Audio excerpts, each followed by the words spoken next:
परिमळाची धाव घन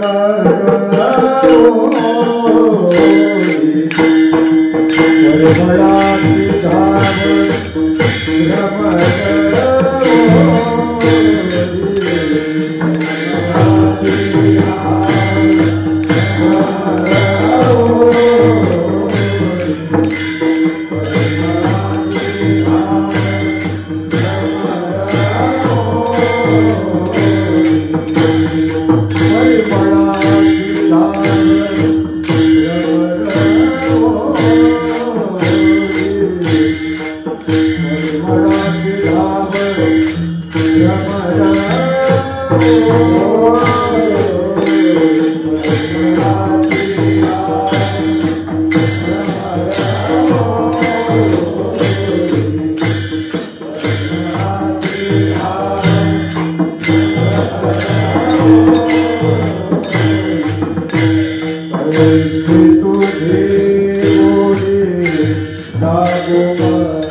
परिमाणाची धाव ओढून घेते, आकर्षित करते आणि तो सुद्धा छोट्या परिमाणाकडे आकर्षित होतो, धावतो.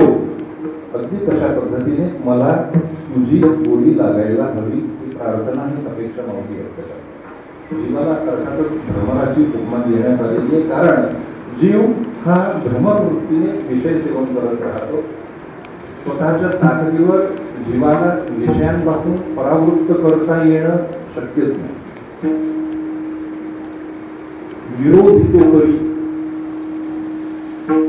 न मोडकी द्वारे सांगतात की या इंद्रियांच्या द्वारांतून विषयांचा भोग घेण्याची जीवाची जी ताव आहे तिचा कितीही विरोध जीवाने स्वतःच्या ताकदीवर करण्याचा प्रयत्न केला तरी जीव स्वतः थांबवू शकत.